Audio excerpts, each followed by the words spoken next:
Hi friends, welcome back to our channel. ఈ రోజైతే tasty నాటుకోడి పులుసు ప్రిపరేషన్ అయితే చూసేద్దామండి.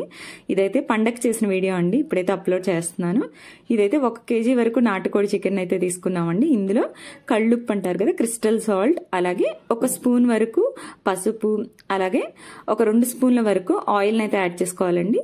అయితే ఒక పెద్ద స్పూన్తో అయితే 1 స్పూన్ వరకు వేసామండి. ఇలా వేసుకొని ఈ పసుపు, ఉప్పు, ఆయిల్ చికెన్ పీసెస్కి అయితే పట్టేలా ఒకసారి ఇలా బాగా కలుపుకున్న తర్వాత ఒక కుక్కర్ని అయితే తీసుకొని ఈ చికెన్ పీసెస్ మొత్తాన్ని అయితే మనం కుక్కర్లో అయితే యాడ్ చేసేసుకోవాలి. మనం డైరెక్ట్ నాటుకోడి చికెన్ అయితే ఉడికిస్తే మనకి సరిగ్గా ఉడకదు, అలాగే చాలా టైం పడుతుంది. కుక్కర్లో అయితే ఫాస్ట్గా ఉడికిపోతుంది, అందుకోసమని కుక్కర్లో యాడ్ చేసేసుకున్నాము. ఇప్పుడైతే ఇందులో ఒక 1/2 గ్లాస్ వరకు నీళ్ళని కూడా యాడ్ చేసేసి ఇప్పుడు కుక్కర్ మూతను అయితే పెట్టేసేసుకొని స్టవ్ ఆన్ చేసి ఈ కుక్కర్ని అయితే స్టవ్ మీద పెట్టేసుకోవాలి. ఒక 4 విజిల్స్ వచ్చిన తర్వాత అయితే స్టవ్ ఆఫ్ చేసేసుకుంటే సరిపోతుందండి. ఇప్పుడైతే 4 విజిల్స్ వచ్చిన తర్వాత అయితే స్టవ్ ఆఫ్ చేసేసుకొని ఆవిరిపోయిన తర్వాత ఇలా మూత తీసేసుకోవాలి, పక్కన ఉంచుకోవాలండి ఈ చికెన్ని. తర్వాత అయితే చికెన్ కర్రీని ప్రిపేర్ చేయడానికి స్టవ్ ఆన్ చేసి ఒక బాండీని పెట్టుకొని అందులో ఒక 4 స్పూన్ల వరకు ఆయిల్ని అయితే యాడ్ చేసుకోవాలి. అందులో ఒక 2 స్పూన్ల అల్లం వెల్లుల్లి పేస్ట్ని యాడ్ చేసుకుని దాన్ని అయితే కొంచెం వేగనివ్వాలి.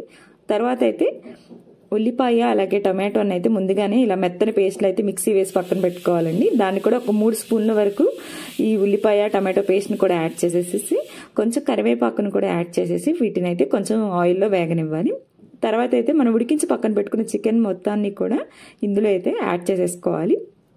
ఇందులోనే ఇప్పుడు కారాన్ని అయితే యాడ్ చేయాలి. ఒక 3 స్పూన్ల వరకు కారాన్ని అయితే యాడ్ చేసామండి. మీరైతే మీ టేస్ట్కి తగ్గట్టుగా చూసుకొని అయితే యాడ్ చేసుకోండి. ఇలా కారాన్ని కూడా యాడ్ చేసిన తర్వాత అయితే చికెన్ అంతా ఒకసారి అయితే మనం ఇలా బాగా కలిపేసుకోవాలి. మసాలాలు అలాగే కారం అయితే చికెన్ పీసెస్కి పట్టేలా అయితే ఇలా ఒకసారి అయితే బాగా కలుపుకోవాలండి. ఈ లోపు అయితే మనం కొబ్బరి అలాగే గసగసాలు పేస్ట్ని అయితే రెడీ చేసి పెట్టుకోవాలి. ఇప్పుడు ఆ పేస్ట్ని కూడా ఒక 3 నుంచి 4 స్పూన్ల వరకు అయితే ఇందులో యాడ్ చేసేసుకుంటే సరిపోతుంది. యాడ్ చేసేసుకొని ఇది కూడా చికెన్ పీసెస్కి పట్టేలా అయితే అంతా ఒకసారి ఇలా బాగా కలిపేసుకోవాలి.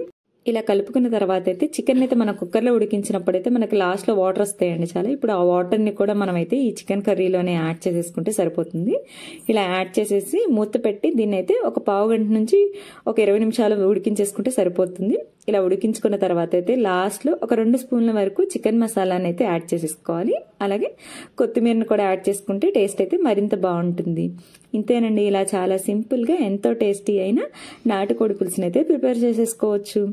మీరు కూడా తప్పకుండా ఒకసారి ఈ ప్రాసెస్లో ట్రై చేయండి. అలాగే మీకు ఎలా అనిపించింది అనేది మాకు కామెంట్స్ ద్వారా తెలియచేయండి. మా వీడియోస్ మీకు నచ్చినట్లయితే ప్లీజ్ లైక్ చేయండి, షేర్ చేయండి. అలాగే please subscribe to Maha food blogs. Thank you for watching.